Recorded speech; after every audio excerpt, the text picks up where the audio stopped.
بسم اللہ الرحمن الرحیم۔ السلام علیکم۔ صورتحال تیزی کے ساتھ تبدیل ہونا شروع ہو چکی ہے۔ اس وقت وکلاء حکومت اور اسٹیبلشمنٹ کے سامنے کھڑے ہو گئے۔ آج اعتزاز احسن اور سردار لطیف کھوسہ کی چیف جسٹس آف پاکستان سے انتہائی عام ملاقات ہوئی ہے۔ گزشتہ روز سردار لطیف کھوسہ کے گھر عمران خان کی آمد کے بعد یہ ملاقات انتہائی اہمیت کی حامل ہے۔ اس کے اندر کیا گفتگو ہوئی ہے، اس حوالے سے کچھ تفصیلات آپ کے سامنے رکھنی ہے، اور سابق چیف جسٹس آف پاکستان کس طرح اس جنگ میں کود پڑے ہیں یہ بھی آپ کو بتانا ہے۔ اور آج اسد عمر اور شاہ محمود قریشی کی عدالت میں دوڑیں لگی ہیں، یہ کیا معاملہ ہے۔ اور دوسری طرف اعظم سواتی، ان کے بھی وارنٹ گرفتاری جاری ہو رہے ہیں، اور اب جو ہے وہ اشتہاری کی کارروائی شروع ہو چکی ہے۔ اس کے خلاف ہی مریم نواز اور شہباز شریف نے عمران خان کے خلاف اپنے ایک تکڑے کھلاڑی کو میدان میں اتارا ہے۔ یہ کون شخصیت ہیں، اس پر بھی بات کروں گا۔ بہت کچھ ہے، آج بہت خبریں ہیں۔ امید ہے آپ سماعت کرنے کے بعد ہمیشہ کی طرح اپنے قیمتی فیڈ بیک سے ضرور آگاہ کریں گے۔ جس وکیل کا، جج کا، یا کسی بھی بیوروکریٹ کا، یا کسی اور جو ادارے ہیں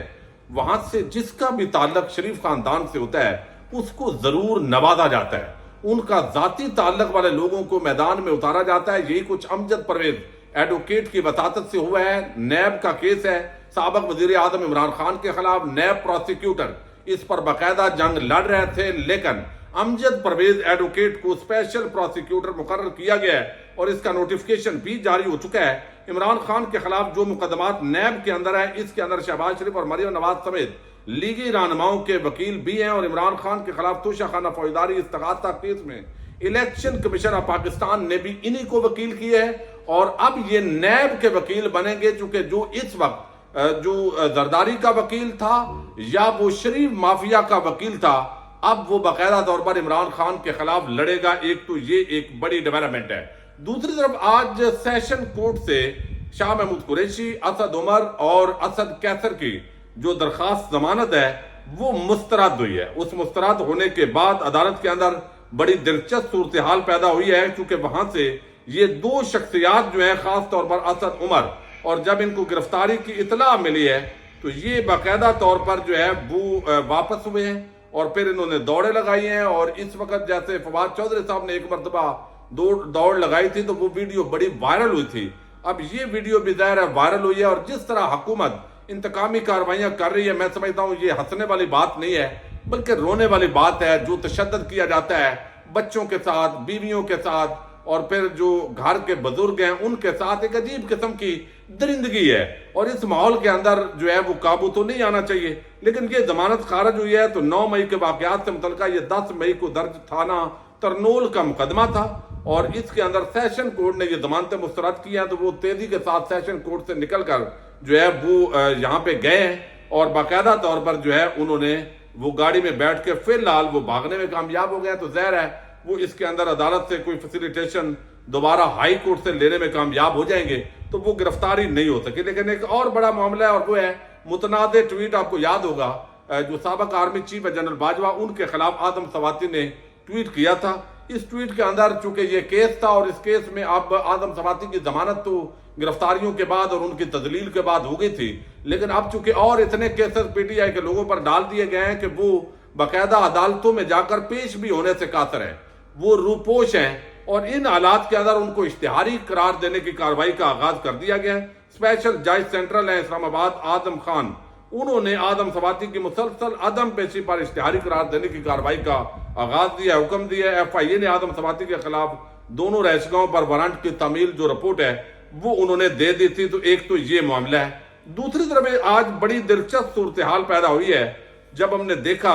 کہ گزشتہ روز سابق وزیر اعظم عمران خان سردار لطیف کھوسہ کے گھر گئے۔ سردار لطیف کھوسہ جو ہے وہ پیپلز پارٹی کے مرکزی رہنما ہے، لیکن دوسری طرف ہم دیکھ رہے ہیں کہ اعتزاز احسن وہ بھی مرکزی رہنما ہے، بڑے عام پرانے پیپلز پارٹی کے، لیکن وہ رول آف لا کے ساتھ کھڑے ہیں۔ وہ پیپلز پارٹی زرداری گروپ جو ہے وہ اس وقت انسانی حقوق کی پامالیوں پر خوشی منا رہا ہے۔ وہ اس وقت جو بدماشی ہو رہی ہے، جس طرح عورتوں کی تذلیل ہو رہی ہے، وہ تو اس کے اندر باقاعدہ شریک جرم ہے، اور یہ لوگ ہیں جو اصل میں پاکستان کے اندر اسٹیبلشمنٹ سے ڈیل کر کے پاؤں پڑ کے اقتدار میں آتے ہیں اور پھر آزادی ادارے رائے آئین 18ویں ترمیم کا کریڈٹ لے کر جعلی قسم کا رونا روتے ہیں۔ اب یہ اس وقت جتنی بدماشی ہو رہی ہے یہ شریک جرم ہے، شریف اور مافیا اور جو زرداری مافیا ہے۔ اب یہاں پر صورتحال یہ بنی ہے کہ جو فوجی عدالتیں ہیں ان کے خلاف وکلاء میدان میں آ چکے ہیں۔ گزشتہ روز وکلاء تحریک کا آغاز ہو چکا ہے، احتجاج ہوا لاہور ہائی کورٹ بار ایسوسی ایشن اور لاہور بار ایسوسی ایشن کی طرف سے۔ تو اب اس لڑائی کے اندر سابق chief justice of Pakistan justice Jawwad S Khawaja انہوں نے بھی ایک درخواست آج سپریم کورٹ آف پاکستان میں دائر کی ہے۔ اس سے پہلے عمران خان صاحب کی اسی طرح کی جو درخواست ہے اس کو اعتراضات لگا کر ہٹا دیا گیا تھا، لیکن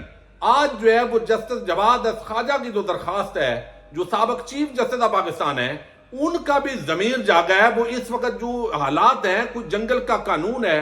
جس طرح معاملات چل رہے ہیں، ان حالات کے اندر انہوں نے کہا کہ یہ کیا ہو رہا ہے بھائی، سویلین لوگ ہیں ان کا سویلین عدالتوں کے اندر ٹرائل کریں، لیکن آپ جو ہے وہ فوجی عدالتوں میں لے جا رہے ہیں جہاں پر لوگوں کو اپنے دفاع کا حق نہیں ہوگا۔ پھر جس طریقے سے آلریڈی جو فارمیشن کمانڈرز کی کانفرنس کی پریس ریلیز ہے، پھر ان ساری چیزوں کے بعد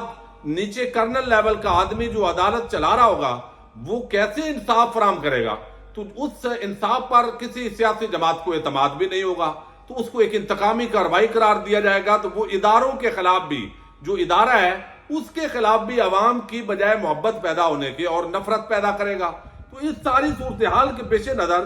یہ اس جنگ کے اندر کودے ہیں اور یہ بڑی عام ڈیولپمنٹ ہوئی ہے جس کے اندر جو ہے وہ جسٹس سابق chief justice of Pakistan justice Jawwad S Khawaja انہوں نے یہ درخواست دائر کی ہے۔ اس کا کنٹینٹ اگلی ویڈیو میں آپ کے سامنے رکھوں گا، لیکن دوسری طرف جو گزشتہ روز ملاقات ہوئی تھی، ایک تو کوئٹہ کے اندر عمران خان کل ممکنہ طور پر پیش ہو رہے ہیں اور ان کی حفاظتی ضمانت موجود ہے، مچ جیل اور باقی جیلوں سے ان کو ڈرایا جا رہا ہے، لیکن اعتزاز احسن جو ہے لگتا ہے کشتیاں جلا کر وہ اس میدان میں آ گئے ہیں۔ انہوں نے یہ پرواہ نہیں کی کہ پیپلز پارٹی والے کیا کہتے ہیں، وہ کہہ رہے ہیں کہ آپ جو ہے وہ جناب پارٹی کی جو رولز ہیں ان کو فالو نہیں کر رہے، لیکن انہوں نے یہ وعدے کیا ہے اور یہ ماسٹر سٹروک لگایا، میں سمجھتا ہوں آج وہ گئے ہیں سردار لطیف کھوسہ، دونوں سینئر وکلاء، چونکہ اعتزاز احسن کی درخواست پر جو سردار لطیف کھوسہ ہیں وہ اس وقت وکیل ہیں، سلمان اکرم راجہ بڑے انٹلیکچول ہیں، وہ بھی اس کے اندر وکالت کریں گے، لیکن اس پورے معاملے کے اندر جو ہے وہ جا کے چیف جسٹس آف پاکستان سے ان دونوں صاحبان کی ملاقات ہوئی ہے اور یہ ملاقات انتہائی خوشگوار ماحول میں ہوئی ہے۔ اس ملاقات کے بعد نون لیگ، پیپلز پارٹی اور اس حکومت کے جو کارندے ہیں وہ باقاعدہ ان کی چیخیں شروع ہو چکی ہیں اور اس کے اندر جو گفتگو کی گئی ہے اس کے اندر ظاہر ہے انہوں نے وعدے کیا ہے کہ اس وقت آپ کی عدالت پر بہت سے سوالات اٹھ رہے ہیں، جو ابھی تک باتیں آئی ہیں ان کے مطابق، اور جو انصاف ہے وہ فراہم نہیں ہو رہا، جنگل کا قانون ہے، آپ نے الیکشن کے باقی فیصلے دیے اس پر عمل درآمد نہیں ہو سکا، لاہور ہائی کورٹ کا چیف جسٹس حکم دیتا ہے اس کو بھی بلیک میل کیا جاتا ہے۔ تو اس وقت ویسے تو دیکھنے کو سول حکومت ہے، لیکن ایسے لگتا ہے کہ ایک سول مارشل لا قائم ہو چکا ہے۔ اور پھر انہوں نے بتایا کہ جو سول لوگ ہیں وہ اگر ملٹری عدالتوں میں ان کا ٹرائل ہوگا تو یہ غیر آئینی اور غیر قانونی ہوگا، اور اگر آپ اس پہ کردار ادا نہیں کریں گے، آپ میرٹ پہ فیصلہ نہیں دیں گے، آپ کو صرف ریٹائرمنٹ جو ہے وہ زیر عزیز ہوگی، تو اس پاکستانی قوم کا اگر عدلیہ سے بھی اعتماد اٹھ جاتا ہے تو پھر یہ لوگ کہاں جائیں گے۔ اعتزاز احسن صاحب کا اس حوالے سے بڑا واضح موقف ہے، وہ سمجھتے ہیں کہ کور کمانڈرز اور فارمیشن کمانڈرز کی جو کانفرنس ہوئی اس کے اندر جو فوج کی اعلیٰ قیادت ہے جس میں آرمی چیف، سروسز چیفز اور D G I S I وغیرہ سب تھے، اور اس کا جو اعلامیہ تھا اس کے مطابق واضح کر دیا گیا ہے کہ یہ شر پسند ہے، ان سے نپٹا جائے گا، یہ بغاوت ہے، یہ دہشت گردی ہے، فوجی عدالتوں میں معاملہ جائے گا۔ تو ایک واضح جو اعلیٰ افسران ہیں ان کا موقف آنے کے بعد وہ سمجھتے ہیں کہ نیچے وہ جو لیول ہے عدالت کا وہ ختم ہو جاتا ہے، ویسے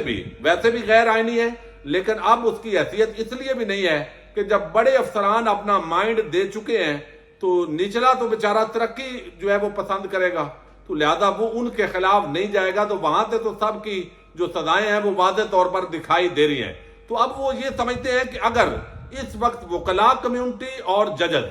وہ اگر آئین کو، قانون کو پروٹیکٹ نہیں کرتے تو اس کا مطلب ہے کہ پاکستان کے اندر مارشل لا نافذ ہو چکا ہے، کیونکہ آئین ہے نہیں، بالکل بے آئین سرزمین ہے، لطیف کھوسہ صاحب کہتے ہیں، اور جنگل کا قانون ہے، ایک بدماشی ہے، جس کے گھر چاہتے ہیں داخل ہوتے ہیں، وہاں باقاعدہ بغیر وارنٹ کے سامان توڑتے ہیں، وہاں بچوں کو ہراساں کرتے ہیں، خواتین کو ہراساں کرتے ہیں، تشدد کرتے ہیں، بزرگوں کو اٹھا لیتے ہیں۔ پوری دنیا کے اندر اس کا کیا میسج جا رہا ہے؟ اب یہ کام وردی میں بھی کیا جاتا ہے، بغیر وردی میں کیا جاتا ہے، معلوم بھی ہے، نامعلوم بھی ہے، اور اس وقت بڑی عجیب قسم کی صورتحال ہے۔ تو اعتزاز احسن اور سردار لطیف کھوسہ اور چند اور دوست جو ہے، انتظار پنجوتا صاحب اور باقی جو دوست ہیں، انہوں نے یہ بڑا عام قدم اٹھایا۔ آپ دیکھتے ہیں اس پر چیف جسٹس کی استدعا یہ کی گئی ہے کہ آپ اسی ہفتے کے اندر اس کو فکس کریں تاکہ ہم اپنے دلائل دیں اور اس پر آپ منطقی نتیجے پہ پہنچیں۔ اس وقت جو نون لیگی حلقے ہیں اس کے اندر حل چل رہا ہے، اور جو ٹویٹس آ رہے ہیں